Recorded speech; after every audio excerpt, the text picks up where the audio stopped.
So ano nga ba hinahanap natin sa isang sasakyan pag bibili tayo ng pan-daily natin? So number one, papalapit ka pala sa kotse, gusto mo yung makinis, di ba?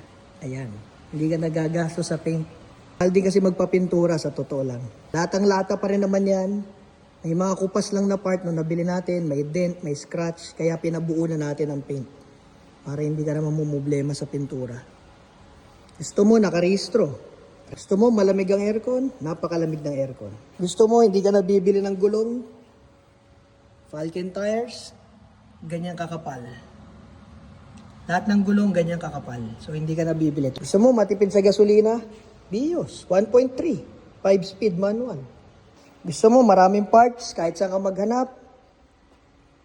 Vios. Gusto mo maraming mekaniko ang pwedeng mag-repair ng sasakyan mo kahit sa mo dalhin, di ka tatanggihan? Vios, di ba? Pakita natin yung loob. So nabili natin to first owner, ang family nila nito. Kaya maayos din talaga. Ito yung bago ang clutch component. Nabili ko kasi to, naramdaman ko medyo sliding clutch na. Binaba namin ang transmission, full PMS, palit na yung mga langis, palit na yung mga filters. Clutch components, bago na. So, ready to use na ito. Upuan. So, sa video parang namumuti. Pero sa personal, itim na itim yan. Ayan. So, manibela. Ito ay 2011. Mileage lang ito ay 70 plus lang. Power windows. Angat natin yung hood. Ayan ang upuan. Original pa yung radyo. Ganda pa rin tumunog. Ito yung likod.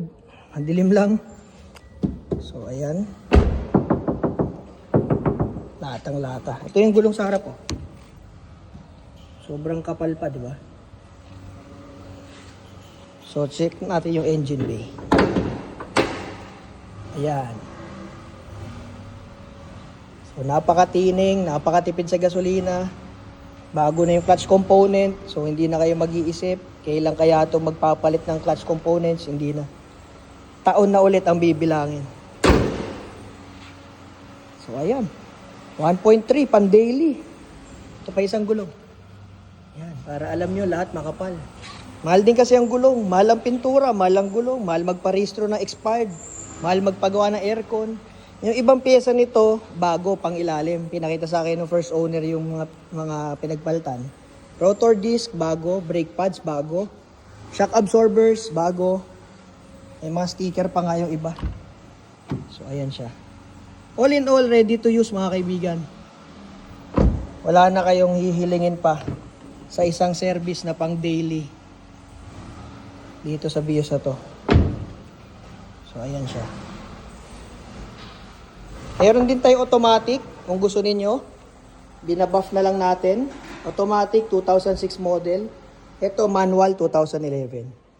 So, regarding sa mga price natin, lalagay ko yung cell number sa baba, sa comment section, para po makita ninyo, matawagan ninyo, pa-reserve ninyo, kung gusto ninyo hindi na kayo maunahan. Ayan. Linis, oh. Walang UP. Pag may UP yan, ibig sabihin nabangga na. Latang-lata. Yan. O, yun lang po. Test drive. Na-test drive na namin to. Kulang lang talaga dito nung nabili ko paint. Kaya hindi ko ni-release hanggat hindi napipinturahan. So, okay na tayo dito ngayon. Inuna namin performance. After ng performance, looks naman tayo. Tapos yun na. Pwede na to i-release. So, lalagay ko yung cell number sa baba para po sa mga interesado dyan. 2011, 70,000 plus lang po ang tinakbo nito. Mababa pa yun para sa edad niya. Yun lang. Thank you.